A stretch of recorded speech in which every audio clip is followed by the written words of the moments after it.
तांदळाचा असा एक जबरदस्त उपाय माझ्याकडे आहे, ज्याचा वापर केल्यामुळे तुमचे कितीही केस गळालेले असतील किंवा मग टक्कल पडलेलं असेल, त्या जागी देखील नवीन केस उगवण्यासाठी हेल्प होईल. आणि जर तुम्ही देखील केस गळण्याच्या समस्येमुळे त्रस्त झालेले असाल, केस अजिबात वाढत नसतील किंवा मग पातळ झालेले असतील आणि अजिबातच दाट होत नसतील, तर फक्त 3 ते 4 आठवडे आपला हा उपाय किंवा आपली ही रेमेडी तुम्ही नक्की ट्राय करून बघा. आणि त्यानंतर तुम्ही स्वतः कमेंटमध्ये येऊन मला म्हणाल, हा उपाय तुम्ही अगोदर का नाही सांगितला. तर फक्त एकदा तांदळापासून बनवलेली आपली ही रेमेडी तुम्ही ट्राय करून बघा. तुम्हाला 100% रिझल्ट भेटतील. आणि आपली ही रेमेडी बनवण्यासाठी तुम्हाला कोणत्याही प्रकारचा खर्च करावा लागणार नाही. कारण घरामध्ये असलेल्या फक्त 2 ते 3 गोष्टींनी आपण आजची रेमेडी तयार करू शकतो. त्यामुळे व्हिडिओ शेवटपर्यंत बघा आणि सोबतच तुम्ही आपला हा व्हिडिओ कोणत्या गावामधून किंवा मग कोणत्या शहरामधून पाहताय मला कमेंट करून नक्की सांगा. बघा, आजची आपली ही मॅजिकल रेमेडी बनवण्यासाठी सगळ्यात पहिल्यांदा आपल्याला एका स्वच्छ अशा बाउलमध्ये 4 ते 5 चमचे एवढे तांदूळ घ्यायचे आहेत. आता इथं तुम्हाला एक प्रश्न पडेल की नेमका तांदूळ कोणता घ्यायचा. तर जो कोणता तांदूळ तुमच्या घरामध्ये असेल तो तांदूळ तुम्ही इथं रेमेडी बनवण्यासाठी नक्कीच वापरू शकता. पण जास्तीत जास्त प्रयत्न करा की तुम्ही अगदी साधा रेशनचा तांदूळ घ्या. कारण त्याच्यामध्ये जास्त प्रमाणात पॉलिशिंग किंवा मग केमिकल्स नसतात आणि ते आपल्या केसांसाठी अगदी सेफ असतात. बघा, इथं मी साधारणतः 4 ते 5 चमचे एवढं तांदूळ घेतलेले आहेत आणि हा जो तांदूळ आहे तो आपल्याला स्वच्छ असा धुवून घ्यायचा आहे. फक्त धुत असताना एक गोष्ट लक्षात ठेवायची, आपण तांदूळ जास्त जोरात रगडून वगैरे धुवायचा नाही. कारण यामुळे काय होतं, तांदळामध्ये जी काही पोषक तत्व असतात, जी आपल्या केसांसाठी खूप जास्त फायदेशीर असतात, ती नष्ट होऊन जातात आणि मग आपल्याला याचा काहीच परिणाम भेटत नाही. बघा, साधारणतः अर्धा ग्लास एवढं पाणी याच्यामध्ये ऍड करा आणि आपले सगळे काही तांदूळ व्यवस्थित असे वॉश करून घ्या.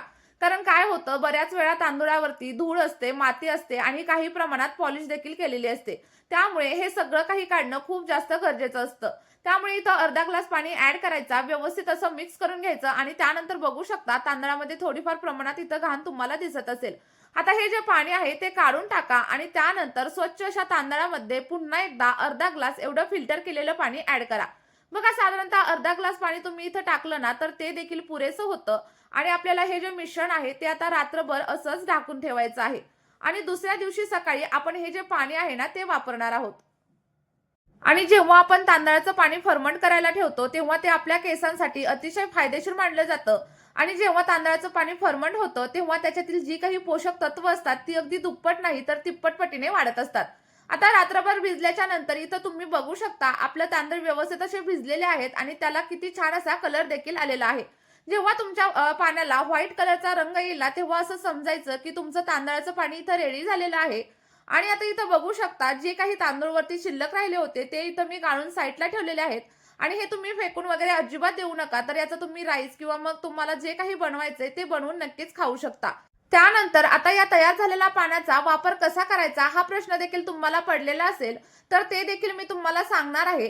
कारण आपल्याला फक्त तांदळाचं पाणी आपल्या केसांसाठी वापरायचं नाहीये, तर त्यामध्ये आणखी 2 ते 3 गोष्टी मिक्स करायच्या आहेत आणि त्यानंतरच आपल्याला हे आपल्या केसांवरती वापरायचं आहे.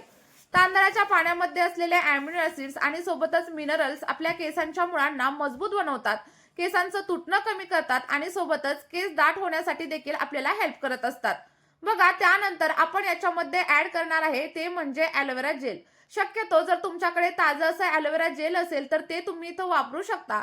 किंवा मग जर ते नसेल तर तुम्ही बाजारामधील किंवा मग मार्केटमधील ॲलोवेरा जेलचा वापर केला तरी देखील चालू शकतं. साधारणतः 1 चमचा एवढा ॲलोवेरा जेल व्यवस्थित असं याच्यामध्ये मिक्स करायचं.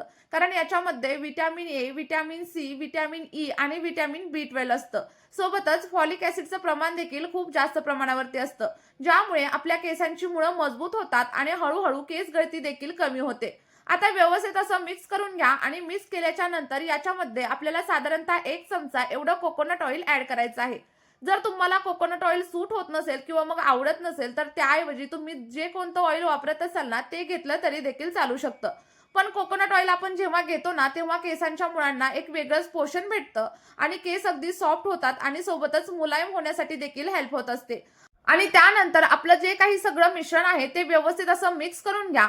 आणि आपला हा जो उपाय आहे तो फक्त केस गळणं थांबवत नाही तर केसांची वाढ देखील झपाट्याने करतो. जर केस ड्राय असतील, फ्रिझी असतील आणि खूप जास्त प्रमाणात गुंतलेले असतील ना तर ते देखील केस याच्या 1 ते 2 वापरांमध्येच अगदी सिल्की, सॉफ्ट आणि मऊ होण्यासाठी हेल्प होत असते. सोबतच आपल्या केसांची डेन्सिटी वाढते आणि केस अगदी दाट होण्यासाठी देखील हेल्प होत असते. आता मिक्स झाल्याच्या नंतर आपल्याला इथं सगळ्यात शेवटी एक अतिशय असा महत्त्वाचा घटक ऍड करायचा आहे, ज्यामुळे तुमच्या केसांवरती एक वेगळ्याच लेवलची चमक येईल. आता आपण ऍड करणार आहे व्हिटॅमिन ईचं कॅप्सूल. तर बघा, साधारणतः एक व्हिटॅमिन ईचं कॅप्सूल तुम्ही याच्यामध्ये ऍड करू शकता, किंवा जर तुमच्या केसांची लेंथ खूप जास्त असेल तर तुम्ही 2 व्हिटॅमिन ईचं कॅप्सूल घेतलं तरी देखील चालू शकतं. यामुळे काय होतं, आपल्या स्कॅल्प मधील ब्लड सर्क्युलेशन वाढतं आणि ज्यामुळे केसांच्या मुळांना पोषण देखील भेटतं आणि त्यासोबतच नवीन केस उगवायला देखील खूप जास्त प्रमाणात हेल्प होत असते. आता बघा, व्हिटॅमिन ईचं कॅप्सूल ऍड केल्याच्या नंतर अगदी 1 ते 2 मिनिटं आपलं सगळं काही मिश्रण व्यवस्थित असं मिक्स करून घ्या. आणि हा जो उपाय आहे ना, तो अगदी 100% नॅचरल आहे. याच्यामध्ये आपण कोणत्याही प्रकारचं केमिकल वापरलेलं नाहीये, त्यामुळे आपल्या केसांवरती याचा कोणताही साईड इफेक्ट अजिबातच होत नाही. आणि त्यासोबतच आपली ही रेमेडी तुम्ही अगदी लहानांपासून ते मोठ्यांपर्यंत नक्कीच वापरू शकता. यामुळे तुमचे कितीही पातळ असणारे केस देखील जाड होतील, मजबूत होतील आणि सोबतच हेल्दी दिसायला लागतील. जर तुम्ही आपल्या या टोनरचा नियमित वापर केला तर तुम्हाला अगदी तुमच्या केसांवरती 100% रिझल्ट भेटतील. आणि आता हे पूर्णपणे तयार झाले तर वापरण्याची पद्धत देखील खूप जास्त सोपी आहे.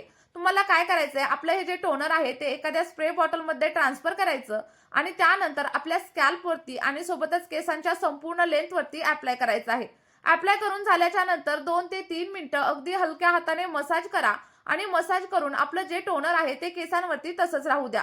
आणि आपलं हे टोनर वापरल्याच्या नंतर तुम्हाला लगेचच केस धुण्याची किंवा मग हेअर वॉश करण्याची अजिबातच गरज नाहीये. फक्त काय करायचं, टोनर अप्लाय केल्याच्या नंतर व्यवस्थित असं सुकू द्यायचं आणि त्यानंतरच केस बांधून ठेवायचे. काय नाही तर काय होतं, जेव्हा आपण ओले केस बांधून ठेवतो तेव्हा केसांमधून घाण वास यायला लागतो आणि त्यानंतर आपल्याला लगेचच शॅम्पू करावा लागतो. आता बघा, आपण टोनर लावण्याची पद्धत बघितली आणि शॅम्पू कधी करायचा हे देखील बघितलं. आता बघूयात की शॅम्पू करण्याची योग्य पद्धत नक्की काय आहे. बघा, जेव्हा पण तुम्हाला हेअर वॉश करायचं असेल किंवा मग केस धुवायचे असतील तेव्हा शॅम्पू डायरेक्ट स्कॅल्पवरती किंवा मग आपल्या केसांवरती अजिबात अप्लाय करायचा नाहीये. तर सगळ्यात पहिल्यांदा काय करायचं, साधारणतः अर्धा ग्लास ते 1 ग्लास एवढं पाणी घ्यायचं आणि पाण्यामध्ये शॅम्पू डायल्यूट करायचा. डायल्यूट केल्याच्या नंतर व्यवस्थित मिक्स करायचा आणि त्यानंतरच आपल्या केसांवरती अप्लाय करायचा. असं केल्यामुळे काय होतं, तर शॅम्पू मधील जी काही केमिकल्स असतात ती डायरेक्टली आपल्या स्कॅल्पवरती किंवा मग आपल्या केसांवरती अप्लाय होत नाहीत आणि त्यामुळे आपले केस अगदी कमी प्रमाणात डॅमेज होतात किंवा मग होतच नाहीत. आणि आजची ही आपली मॅजिकल रेमेडी तुम्ही आठवड्यातील 7ही दिवस नक्कीच वापरू शकता. आणि जर तुम्हाला पॉसिबल नसेल तर तुम्ही आठवड्यातून 2 ते 3 वेळा वापरली तरी देखील चालू शकतं. नक्की ट्राय करा आणि जे काही रिझल्ट तुम्हाला भेटतील ना, ते कमेंटमध्ये शेअर करायला अजिबातच विसरू नका. त्यासोबतच जर तुम्हाला रेमेडीमध्ये काही प्रॉब्लेम असेल किंवा मग तुम्हाला काही अडचण असेल तर मला कमेंट करून नक्की विचारा. मी तुम्हाला अगदी 100% उत्तर देण्याचा प्रयत्न करेल. आणि आपली ही रेमेडी तुमच्या अशा मित्रांसोबत शेअर करा ज्यांना ड्राय आणि फ्रिझी हेअरची खूप जास्त प्रमाणात समस्या असेल. सोबतच व्हिडिओ थोडा जरी आवडला असेल तर व्हिडिओला एक लाईक करा आणि जर तुम्ही चॅनलला पहिल्यांदाच व्हिजिट करत असाल तर सबस्क्राईब केल्याशिवाय अजिबात जाऊ नका. चला तर मग भेटूया एका नवीन व्हिडिओमध्ये. Bye bye.